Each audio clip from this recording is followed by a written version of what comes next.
Hey everyone, welcome to our channel. Today's video is a little bit different. We wanted to kind of introduce ourselves and do a little bit of question Q&A. We've gotten a few questions on our last videos on YouTube and on TikTok that we thought would be fun to just do a video to respond to. Yeah, kind of my idea, just to do it all at once in one place. So if you asked any of these questions, here you go. And I guess we were going to touch on history of the channel, which actually touches on our first question. So we'll bounce back and forth there. So we had a question from a longtime subscriber on YouTube here. What happened to the go-kart build? And so the channel's been around for six or 7 years. Started off just kind of random. We had some cooking videos, weren't really sure. We had, was it two sips? Two sips. I think it's just two sips. Sips. Was we might bring that back. You'll have to let us know down below if that was an interesting concept. We were testing different alcohols is what that was. Yeah. And there are multiple channels going on behind the scenes here. So funny enough, there is a drink channel that at some point will connect all the dots for those of you who are interested. But anyway, we are now more focused, as you've probably noticed, on dirt biking. Little history to that is I had never ridden a dirt bike until probably 6 months ago, which you basically saw in the first Hodaka dirt bike video. That's just about the first time I had ridden, where you and your dad had ridden for 15 years or so, and he's been riding for 50 years. Yep. So anyway, the idea was I was starting to get the bug. I had the Hodaka forever, which we'll touch on later, and got the bug so bad that I bought this one that you've also seen. So anyway, do you want to do question number 2? Because it's sort of... Sure. Well, back to the go-kart. Where did the Oh, go-kart yes, go? sorry. So the go-kart, there are still bits and pieces of it laying around. It's just so hard with so many projects going on to have a project-based series, I have found from my other channels. And so that kind of fell off. I hope that we can bring it back, but that's a real stick to it type of thing, where with the dirt bike content, we can go out and ride for a weekend, and we're doing it anyway, and so we have the footage to show for it. Yeah. So thanks for that question. So how did we get into dirt biking? Like Blake touched on, for me, my dad did it for years. I think he started in the 70s. 60s. 60s? Mm-hmm. Are you sure? Mm-hmm. Late 60s, I think. Yeah. We'll have to ask him. Maybe yeah. we'll feature him. Yeah, we might have a segment of him on here. But basically, he got into it and was very into like the competition side of it, enduros and hare scrambles specifically, and then just trail riding with his friends. There was a big kind of group or club of them that rode for years, and so growing up, that's what I always saw. It's interesting to me as a new to dirt bike person. You kind of picture, maybe not all of you if you're already here, but you picture motocross and jumps and flips and broken bones and all sorts of things. But there's the enduro side, which is totally different, in my opinion, and I'm still learning. Yeah. But it's more technical, slow, trail type riding, which you've seen on the channel, and we're still getting better. So it's especially slow. But I like that, and it's a lot less intimidating, where I don't think I could ever get both wheels off the ground at one time, at least not intentionally. This style of riding is a lot safer and easier to get into as a beginner, I would say. So I'd say in general, it's the more like family-friendly option. So frequently you see families of trail riders at like different events we've gone to and things. It's I don't know. Everyone can do it, including the mom and grandma too, I guess. Yeah, I think reason being is it's I don't want to say less. Well, it probably is less physically demanding, but it kind of evens out the playing field, I think, to where in motocross, most of those guys are similar skill level. The only limiting factor is your bike size. That's why there's different motocross cross classes. There are different enduro classes, and I'm probably speaking too much as a beginner, but this is just my understanding where you have the option as a beginner to ride, you have the option as a senior to ride, or a little kid, that kind of thing, which motocross does have those, but the demand physically and skill wise, I think, is a lot higher Sure. to Yeah. where you're not seeing whole families do that nearly as much. Yeah. Also, the leisurely part, just trail riding. It's like going out and hiking at your favorite park or whatever. It's the same concept where it's not totally competition based. I don't know. I suppose people go and ride motocross tracks for fun too. But to me, the trail riding, the um, it's exploring and just getting outdoors part of it is a big lure too. Yeah, and I like how it's broken down. If and when we ever do an actual enduro, we've helped with them, so I know a little bit about it. But it's not just this many laps and then there's a winner.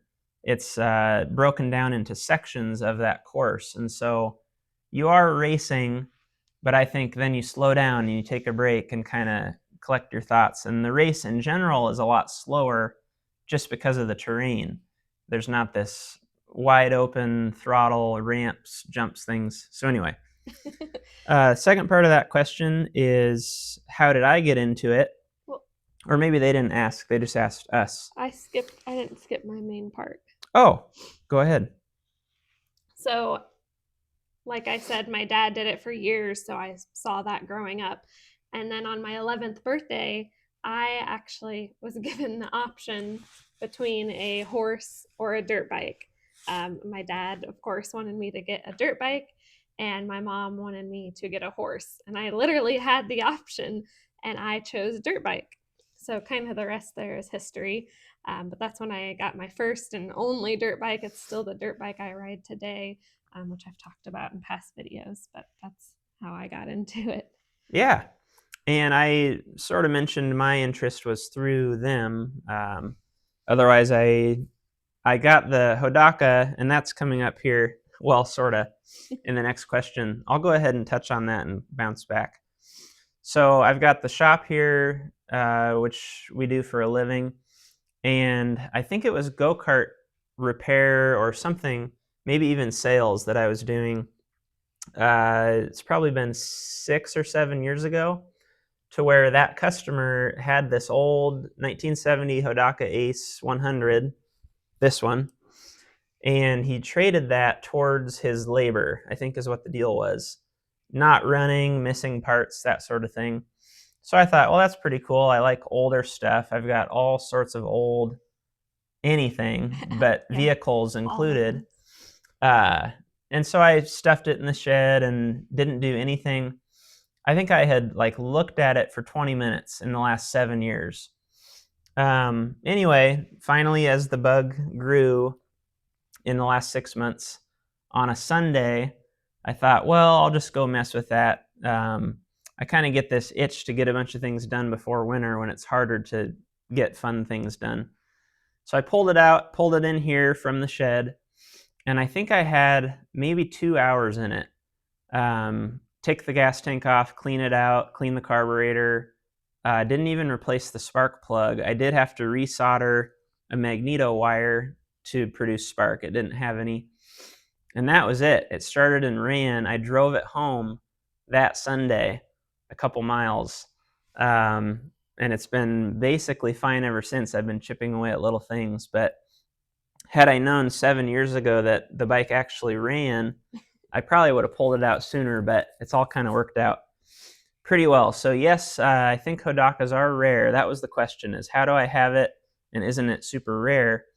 They are rare, but if you're in the Hodaka circles, like the different pages I have joined, they're not quite as rare as you would expect, I guess, had you never heard of them before. But it does get a lot of attention because of the uniqueness and hard to find part of it. So anyway, I think that touched on that, kind of how I got into it, where this came from. So then the last question we have is, ironically relating to the Hodaka, why did I take the lights off the Hodaka? So I have a box full of all the parts. Don't worry, they're not in the garbage or broken. But I didn't want them to become broken by riding in the woods. The first time I had it out, I don't think this is on film, but so simply as it was starting to roll back towards a tree, to where if that taillight lens would have hit the tree, there I break the super rare, hard to find $100 or more taillight lens. And so at that point, I wanted to make it more woods ready, where the way it was in some of the early videos was street ready with headlight, tail light assembly. What else did I take off? I can't remember. The license plate. Yeah, license plate holder. Just those little accessories that aren't needed in the woods, but also are harder to replace and easier to break. So that's why I took all those off, took the wiring harness off, just because it was extra bulk to where I knew I was going to take it out occasionally. And the new bike, or your bike, and enduro bikes in general, are built for the woods. There's tons of armor. And this is kind of funny on my, I'll keep it brief, but my interest in dirt bikes and stuff, after the first enduro that we went to just to help, there was a guy that was in the interested in vintage bikes. And he went out, I think, and came back probably 10 minutes later, because everybody just kind of knows, if you've done one before, that that's not going to work. You're not going to make it. But with my love of vintage stuff, I thought, oh, that'd be so cool. I'll have a vintage bike and go do these enduros and stuff. And realistically, that's not going to happen, because these are not built, at least by modern standards. I know that in the 70s, guys rode enduros, her dad included, and the bikes were different. But if I had the option, which one do I want to go drop in the woods, down a hill, or whatever? Now that I've done it, surprisingly, it's the much more expensive, newer one, because it can take it, and because those parts are much more readily available and less expensive. If something does break, there's a reason that things are built the way they are, and so on. So anyway, overly long explanation to a short question. But yeah, do you have anything else? I thought maybe just we could touch on maybe the future of our channel. If anyone's interested in knowing kind of that this hobby is obviously going to be ongoing, hence the new bike. So I would expect more dirt bike content from us. Maybe we'll get into a little more like repair and working on. We've done a little touch on our gear, but maybe some more like bike physical, mechanical knowledge stuff, things like that. Definitely more writing content, like you said. Yeah, so I forgot, this came up earlier and now you reminded me. Part of my interest relating to why did I get into it is also the mechanical parts and modification and the physical part of that. And so, like you said, that's more of the stuff we'll feature. That sort of brings up the crossover of channels with one other channel anyway, and we'll link that down below, would be my shop channel. I'm not sure what I'll put here and what I'll put there, or maybe you'll see duplicate footage, because I know that my subscribers over there would enjoy seeing it. Hopefully you do as well. And you can subscribe all around.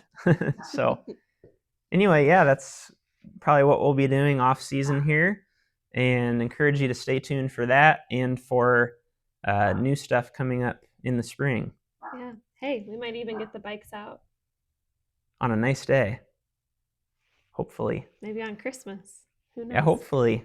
Yeah, we'll see what the weather does. But I don't know. yeah. All right. That's it for now. Thanks for your questions and for tuning in. And we'll see you on the next video.